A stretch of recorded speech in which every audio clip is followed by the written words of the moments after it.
बात है। यशोदा जी ने कृष्ण से कहा, हे कृष्ण, तुम सारे संसार के उत्पन्न करता, पोषक और उसके संहार करता हो। आज कोई ऐसा व्रत मुझसे कहो जिसके करने से मृत्यु लोक में स्त्रियों को विधवा होने का भय ना रहे तथा यह व्रत सभी मनुष्यों की मनोकामनाओं पूर्ण करने वाला हो। श्री कृष्ण कहने लगे, हे माता, तुमने अति सुंदर प्रश्न किया है। मैं तुमसे ऐसे ही प्रश्न का सुविस्तार कहता हूँ। सौभाग्य की प्राप्ति के लिए स्त्रियों को 32 पूर्णमासियों का व्रत करना चाहिए। इस व्रत के करने से स्त्रियों को सौभाग्य संपत्ति मिलती है। यह व्रत अचल सौभाग्य देने वाला है एवं भगवान शिव के प्रति मनुष्य मात्र की भक्ति को बढ़ाने वाला है।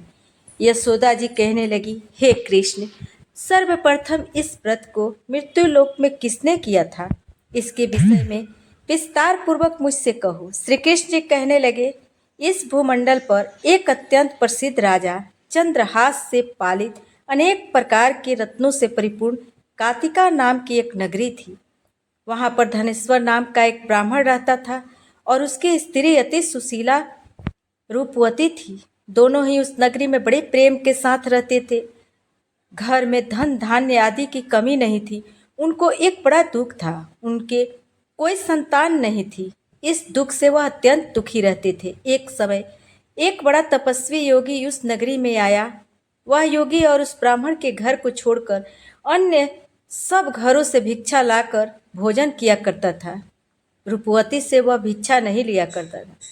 उस योगी ने एक दिन रूपवती से भिक्षा न लेकर किसी अन्य घर से भिक्षा लेकर गंगा किनारे जाकर भिक्षा अन्न को प्रेम पूर्वक खा रहा था कि धनेश्वर ने योगी का यह सब कार्य किसी प्रकार से देख लिया। अपनी भिक्षा के अनादर से दुखी होकर धनेश्वर योगी से बोला, महात्मन, आप सब घरों से भिक्षा लेते हैं परंतु मेरे घर की भिक्षा कभी नहीं लेते, इसका कारण क्या है? योगी ने कहा कि निसंतान के घर की भीख पतितों के अन्न के तुल्य होती है और जो पतितों का अन्न खाता है वह भी पतित हो जाता है। चूंकि तुम निसंतान हो, अतः पतित हो जाने के भय से मैं तुम्हारे घर का भिक्षा नहीं लेता हूँ। धनेश्वर यह बात सुनकर अपने मन में बहुत दुखी हुआ और हाथ जोड़कर योगी के पैरों में गिर पड़ा और अंतर भाव से कहने लगा, हे महाराज, यदि ऐसा है तो आप मुझको पुत्र प्राप्ति का उपाय बताइए। आप सर्वज्ञ हैं, मुझ पर अवश्य ही या कृपा कीजिए।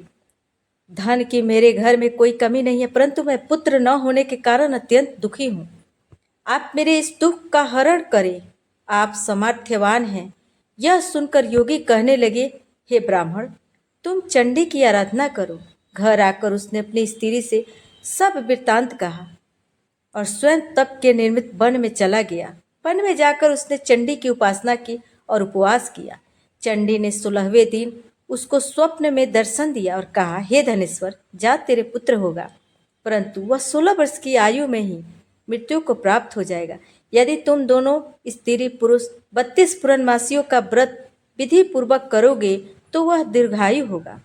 जितनी तुम्हारी सामर्थ्य हो आटे के दिए बनाकर शिव जी का पूजन करना, परंतु पूर्णमासी को 32 हो जाने चाहिए। प्रातः काल होने पर इस स्थान के समीप तुम्हें एक आम का वृक्ष दिखाई देगा।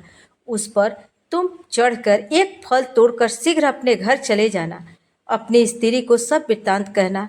ऋतु स्नान के पश्चात वह स्वच्छ होकर श्री शंकर जी का ध्यान करके उस फल को खा लेगी, तब शंकर भगवान की कृपा से उसको गर्भ हो जाएगा।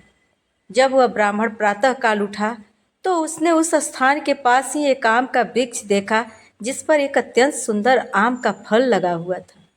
उस ब्राह्मण ने उस आम के वृक्ष पर चढ़कर उस फल का तोड़ने का प्रयत्न किया, परंतु वृक्ष पर कई बार प्रयत्न करने पर भी वह न चढ़ पाया। तब उस ब्राह्मण ने बहुत चिंता हुई, विघ्न विनाशक श्री गणेश जी की वंदना करने लगा। हे दयानिधे, आप भक्तों के विघ्नों का नाश करके उनके मंगल कार्य को करने वाले, दुष्टों का नाश करने वाले, रिद्धि सिद्धि के देने वाले, आप मुझ पर कृपा करके इतना बल दे कि मैं अपने मनोरथ को पूर्ण कर सकूं।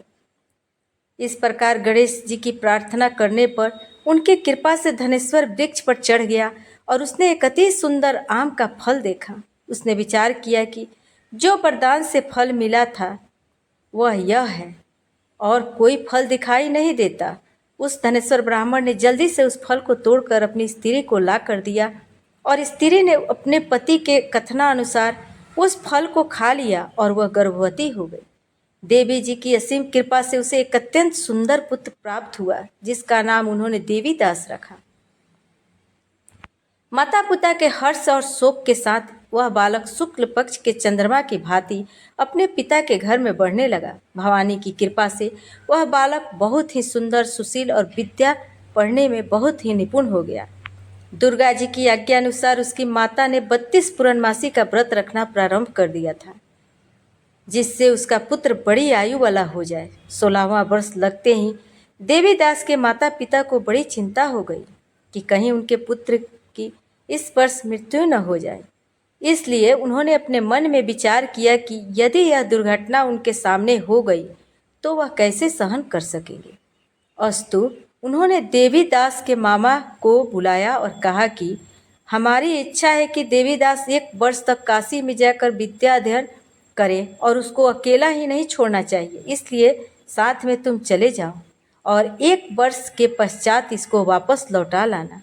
सब प्रबंध करके उसके माता पिता ने काशी जाने के लिए देवीदास को एक घोड़े पर बैठाकर उसके मामा को उसके साथ कर दिया, किंतु यह बात उसके मामा या किसी और को नहीं कही। धनेश्वर सब पत्नीक अपने पुत्र की मंगल कामना तथा दीर्घायु के लिए भगवती दुर्गा की आराधना और पूर्णमासियों का व्रत करना आरंभ किया। इस प्रकार ब्राह्मण 32 पूर्णमासी का व्रत पूरा किया। कुछ समय पश्चात एक दिन वह दोनों मामा और भांजा मार्ग में रात्रि बिताने के लिए किसी ग्राम में ठहरे हुए थे। उस दिन उस गांव में एक ब्राह्मण की अत्यंत सुंदर, सुशीला, विदुषी एवं गुणवती कन्या का विवाह होने वाला था। जिस धर्मशाला के अंदर वर और उसकी बारात ठहरी हुई थी उसी धर्मशाला में देवीदास और उसके मामा भी ठहरे हुए थे। संयोगवश कन्या को तेल आदि चढ़ाकर मंडप में आदि में कृत किया गया। लगन के समय वर को धनुर्वात हो गया। वर के पिता ने अपने कुटुंबियों से परामर्श करके निश्चय किया कि यह देवीदास मेरे पुत्र जैसा ही सुंदर है, मैं इसके साथ ही लगन करा दूं और बाद में विवाह के अन्य कार्य मेरे लड़के के साथ हो जाएंगे। ऐसा सोचकर देवीदास के मामा से जाकर बोला कि तुम थोड़ी देर के लिए अपने भांजे को हमें दे दो जिससे विवाह के लगन का समय कृत्य सुचारू रूप से हो सके। तब उसका मामा कहने लगा, जो कुछ भी मधुर पर्क आदि कन्यादान के समय वर को मिले वह सब हमें दे दिया जाए तो मेरा भांजा इस बारात का दूल्हा बन जाएगा। यह बात वर के पिता ने स्वीकार कर लेने पर उसने अपने भांजा वर बनने को भेज दिया और इसके साथ सब विवाह कार्य रात्रि में विधि पूर्वक संपन्न हो गया। पत्नी के साथ वह भोजन न कर सका और वह अपने मन में सोचने लगा कि न जाने यह कैसी स्त्री होगी। वह एकांत में इसी सोच में बड़ा निश्वास छोड़ने लगा। उसकी आंखों में आंसू आ गए। तब वधू ने पूछा, क्या बात है, आप इतने उदासीन व दुखी क्यों हो रहे हैं। तब उसने सब बातें जो वर के पिता और उसके मामा में हुई थी उसको बतला दी। तब कन्या कहने लगी कि यह ब्रह्म विवाह के विपरीत हो सकता है। देव, ब्राह्मण आदि अग्नि के सामने मैंने आपको ही अपना पति बनाया है, इसलिए आप ही मेरे पति हैं। मैं आपकी ही पत्नी रहूंगी, किसी अन्य की कदापि नहीं। तब देवीदास ने कहा, ऐसा मत करिए क्योंकि मेरी आयु बहुत थोड़ी है, मेरे पश्चात आपकी क्या गति होगी। इन बातों को अच्छी तरह विचार कर लो। परंतु वह दृढ़ विचार वाली थी। बोली कि जो आपकी गति होगी वही मेरी गति होगी। हे स्वामी, आप उठिए और भोजन करिए, आप निश्चय ही भूखे होंगे। इसके बाद देवीदास और उसकी पत्नी दोनों ने भोजन किया और शेष रात्रि वे सोते रहे। प्रातःकाल देवीदास ने अपनी पत्नी को 3 नगों से जड़ी हुई एक अंगूठी दी, एक रुमाल दिया और बोला, हे प्रिय, इसे लो और संकेत समझकर स्थित चित्त हो जाओ।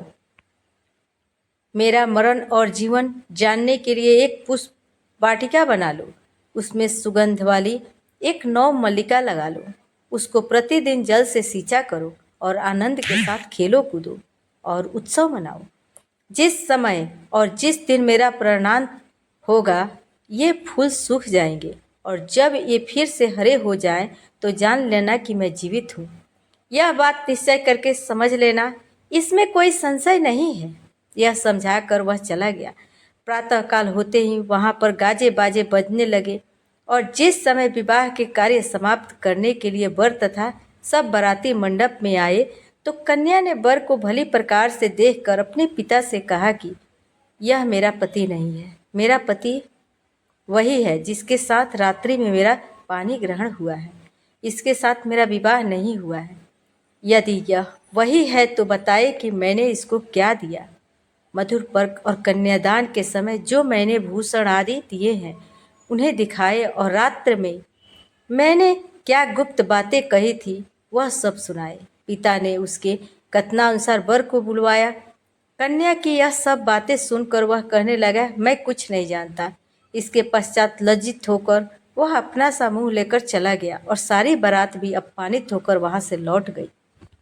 भगवान श्री कृष्ण बोले, हे माता, इस प्रकार देवीदास काशी विद्या अध्ययन के लिए चला गया। जब कुछ समय बीत गया तो काल से प्रेरित होकर एक सर्प रात्रि के समय उसको डसने के लिए वहां आ गया। उस विषधर के प्रभाव से उसके शयन का स्थान चारों ओर से विष से ज्वाला से विषैला हो गया, परंतु व्रतराज के प्रभाव से उसको काटने न पाया, क्योंकि पहले से उसकी माता ने 32 पूर्णिमा का व्रत कर रखा था। इसके बाद मध्याह्न के समय स्वयं काल वहां पर आया और उसके शरीर से उसके प्राणों को निकालने का प्रयत्न करने लगा, जिससे वह मूर्छित होकर पृथ्वी पर गिर पड़ा। भगवान की कृपा से उसी समय पार्वती के साथ श्री शंकर जी वहां पर आ गए। उसको मूर्छित दशा में देखकर पार्वती जी से भगवान शंकर ने प्रार्थना की, हे महाराज, इस बालक के माता पिता ने 32 पूर्णिमा का व्रत किया था, जिसके प्रभाव से हे भगवान आप इसको प्राण दान दें। भवानी के कहने पर भक्त वत्सल भगवान श्री शिव जी ने उसको प्राण दान दे दिया। इस व्रत के प्रभाव से काल को भी पीछे हटना पड़ा और देवीदास स्वस्थ होकर बैठ गया। उधर उसकी स्त्री उसके काल की प्रतीक्षा किया करती थी। जब उसने देखा उस पुष्प वाटिका में पत्र पुष्प कुछ भी नहीं रहे तो उसको अत्यंत आश्चर्य हुआ, और जब वह वैसे ही हरी भरी हो गई तो वह जान गई कि वह जीवित हो गए हैं। यह देखकर वह बहुत प्रसन्न मन से अपने पिता से कहने लगी कि पिताजी, मेरे पति जीवित हैं, आप उनको ढूंढिए। जब 16वां वर्ष व्यतीत हो गया तो देवीदास भी अपने मामा के साथ काशी से चल दिया। इधर उसे ससुर उसको ढूंढने के लिए अपने घर से जाने वाले ही थे कि वह दोनों मामा भांजा वहां पर आ गई। उसको आया देखकर उसका ससुर बड़ी प्रसन्नता के साथ अपने घर में ले गया। उस समय नगर के निवासी भी वहां इकट्ठे हो गए और सब ने निश्चय किया कि अवश्य ही इसी बालक के साथ इस कन्या का विवाह हुआ था। उस बालक को जब कन्या ने देखा तो पहचान लिया और कहा कि यह तो वही है जो संकेत करके गया था। तदनुपरांत सभी कहने लगे, भला हुआ जो यह आ गया। सब नगरवासियों ने आनंद मनाया। कुछ दिन बाद देवीदास अपनी पत्नी और मामा के साथ अपने ससुर के घर से बहुत सा उपहार आदि लेकर अपने घर के लिए प्रस्थान किया। जब वो अपने गांव के निकट आ गया तो कई लोग ने उसको देखकर उसके माता पिता को पहले ही जाकर खबर दे दी कि तुम्हारा पुत्र देवीदास अपनी पत्नी और मामा के सहित आ रहा है। ऐसा सुनकर पहले तो उन्हें विश्वास ही नहीं हुआ, किंतु जब और लोगों ने भी आकर उनकी बात का समर्थन किया तो उनको बड़ा आश्चर्य हुआ। लेकिन थोड़े देर में देवीदास ने आकर अपने माता पिता के चरणों में अपना सिर रखकर प्रणाम किया और उसकी पत्नी ने अपने सास ससुर के चरणों को स्पर्श किया तो माता पिता ने अपने पुत्र और पुत्र वधू को अपने हृदय से लगा लिया और दोनों की आंखों में प्रेम आंसू बह चले। अपने पुत्र और पुत्र वधू के आने की खुशी में धनेश्वर ने बड़ा भारी उत्सव किया और ब्राह्मणों को भी बहुत सा दान दक्षिणा देकर प्रसन्न किया। श्री कृष्ण कहने लगे कि इस प्रकार धनेश्वर 32 पूर्णिमाओं के व्रत के प्रभाव से पुत्रवान हो गया। जो भी स्त्रियां इस व्रत को करती हैं वे जन्म जन्मांतर में वैधव्य का दुख नहीं भोगती और सदैव भाग्यवती रहती हैं। यह मेरा वचन है, इसमें कोई संदेह नहीं है। वह व्रत पुत्र पौत्रों को देने वाला तथा संपूर्ण मनोकामनाओं को पूर्ण करने वाला है। 32 पूर्णिमाओं के व्रत करने से व्रती की सब इच्छाएं भगवान शिव की कृपा से पूर्ण हो जाती है। प्रेम से बोलिए कृष्ण भगवान की जय।